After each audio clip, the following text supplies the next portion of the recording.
Hi guys, part 1 కనుక చూస్తుంటే part 2 అర్థమవుతుంది. ముందు ఫస్ట్ పార్ట్ 1 చూడండి, నేను కింద డిస్క్రిప్షన్లో ఇస్తాను పార్ట్ 1 అనేది. అయితే ఇది నిజంగా జరిగింది బ్రో నాకు. అయితే నేను ఇంకా అక్కడి నుంచి వెళ్ళిపోతున్నా, వాడు హారన్ కొడుతూనే ఉన్నాడు. నాకు అసలు ఏంటి అసలు అంటే చాలా భయంగా ఉంది. అసలు ఆ ఏరియాలో అసలు ఎవరు లేరు, ఆడొక్కడే ఉన్నాడు. వాడేమో రాక్షసుల ఆడ లోపల తింటా ఉన్నాడు. అది కూడా ఆ టైంలో 12 ఆ టైంకి బ్రో. అసలు ఎందుకు ఇంకా నాకు అసలే నార్మల్గానే నాకు భయం. నేను అనవసరంగా ఈ టైంలో బయలుదేరాను అనే ఫీలింగ్ వచ్చింది. ఇంకా వెళ్ళిపోతా ఉంటే హారన్ కొడుతున్నాడు. కొద్దిసేపటికి నేను స్పీడ్కి బగాయించిన. ఇంకా ఆ నుంచి బగాయించేసరికి వెనక నుంచి ఏమంటారు జస్ట్ చిల్స్ వస్తున్నాయి నాకు. అంటే వీపు దగ్గర చల్లగా ఏదో తగులుతున్నట్టుగా, ఎట్లా కూర్చున్నట్టుగా, ఎవరో కూర్చున్నట్టుగా బరువు అవుతుంది. మొత్తం బరువు అయిపోతుంది బండి అంతా. ఏంద్రా ఇంత బండి మొత్తం బరువు అవుతుంది, నాకేమో అర్థం కావట్లేదు. సరే అని చెప్పి ఇంకా కొద్దిగా ముందుకెళ్ళంగానే కొద్దిగా వాటర్ తాగాలని చెప్పి ఫుల్ డిహైడ్రేట్ అయిపోయినా. సరే అని వాటర్ తాగుదామని వెళ్ళి ఒక చిన్న దగ్గర అక్కడ ఒక డాబా లాంటిది ఉంది, అక్కడ ఆగి కొద్దిగా వాటర్ తాగుదామని చెప్పేసి అక్కడే నీళ్ళు తీసుకోగానే వెనక నుంచి దానమాట చెయ్యేశాడు. వీడేనా అని చెప్పి నాకు భయం వేసిపోయింది. వెనకకు చూస్తే వాడే బ్రో ఎంత లావు ఉన్నాడంటే అంత లావు ఉన్నాడు. వచ్చి నన్ను ఆపి ఏంది అక్కడ ఎందుకు ఆగావు అది ఇది అని అంటే, నీకెందుకు బ్రో, నువ్వు నన్ను ఎందుకు అడుగుతున్నావు అని నేను అన్నా. అయితే 2 minutes ఆగి ఏం దొంగతనం చేసినావు అని అడిగాను.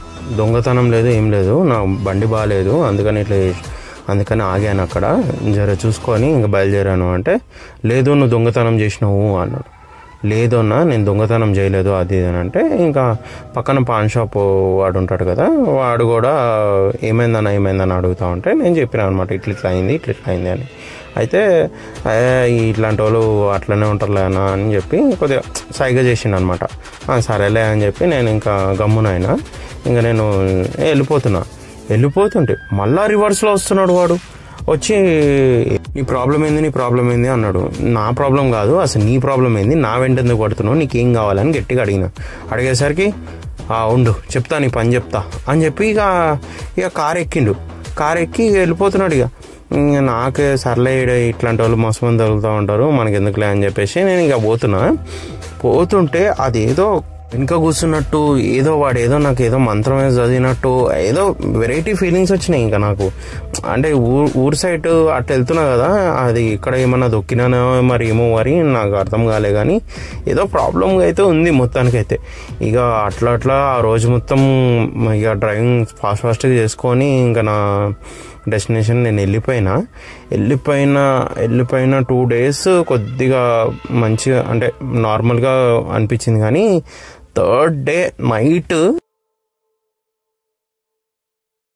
లిటరలీ ఆ రోజు 2 days తర్వాత నుంచి ఫుల్ ఫీవర్స్, అసలు మామూలుగా లేదు అసలు స్టోరీ. ఇంకా నేను నార్మల్గా అది టాబ్లెట్స్ అవి ఇవి వెళ్ళి రాసుకొని వేసుకున్నా, కానీ అసలు తగ్గట్లే. అసలు ఏంటి అసలు ఇట్లా కాదని చెప్పి ఇక మా అమ్మమ్మని అడిగితే అమ్మమ్మ మంత్రగాతి దగ్గర తీసుకుపోతా అది ఇది అని అన్నది.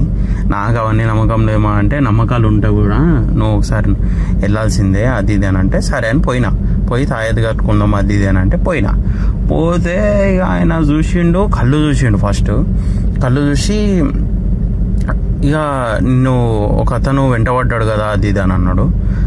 అన్ని బోగస్ చెప్తున్నాడు అది ఇది అని అనుకుంటే, ఆయన ఎక్కడ ఏ ప్లేస్లో తిరిగిండు, ఏ ప్లేస్లో వచ్చి నన్ను పట్టుకుండు మొత్తం చెప్పిండు. ఏదో నిజంగా చూస్తున్నట్టుగానే నన్ను అక్కడే చూస్తున్నట్టుగా, మొత్తం నా పక్కనే లైవ్ జరుగుతున్నట్టుగా మాట్లాడిండు. అవును అనేసరికి నేను నిజంగా నమ్మేసి ఇంకా ఆయన దగ్గర ఏదో తాయెత్తు అది ఇది అని అంటే సరే అని తీసుకున్న తర్వాత ఇంటికి పోయిన తర్వాత అది ఒక నిమ్మకాయ మీద ఒక సూది గుచ్చమని చెప్పిండు. సూది గుచ్చి ఆడ పక్కకు పెట్టిన. నిమ్మకాయ ఎర్రగా అయింది. నాకు అసలు మార్నింగ్ లేచేసరికి నిమ్మకాయ మొత్తం ఎర్రగా అయింది. నేను చుక్కలు కనపడ్డాయి నాకు. నీ అమ్మ ఇదేంద్రా బై, నిమ్మకాయ ఎర్రగా అవడం ఏంద్రా అది ఇది అని అనుకున్నా. తర్వాత ఇక ఆయన దగ్గరకు పోయి దాని తర్వాత రోజు పోయి చూస్తే ఆయన ఇగో నీకు ఇట్లా పట్టింది, దాన్ని కవర్లు వేసుకున్నాను, నిమ్మకాయని కవర్లు వేసుకొని తీసుకుపోయినాలే. అయితే ఇట్లా చూపిస్తే ఇగో నీకు ఇట్లా పట్టింది, నిన్ను ఇట్లా పట్టుకోరు, నువ్వు ఇట్లనే వదిలేసి ఉంటే నువ్వు చాలా దూరంగా అది దాని ఏమంటారు మొత్తం బ్లాంక్అవుట్ అయిపోయేటవి. ఇలా ఎందుకు చేస్తారంటే వాళ్ళు నిన్ను ఆకర్షించడానికి చేస్తారు.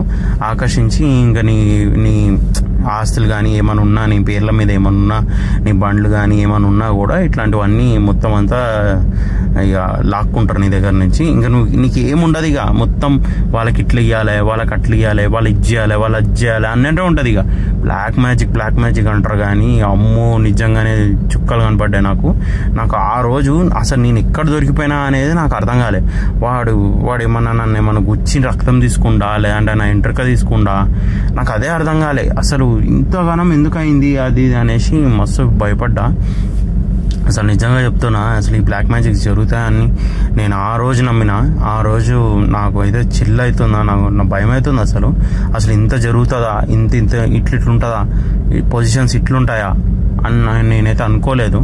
నిజంగా ఈ వీడియో మీకు నచ్చితే ఒకసారి అందరికి షేర్ చేయండి, ఎందుకంటే ఇలాంటివి చాలా జరుగుతుండే బయట. సో మీరందరూ కూడా కొద్దిగా జాగ్రత్తగా ఉండాలి. అంతే అనుకున్నా. లాస్ట్కి ఇదే వీడియో. బాయ్.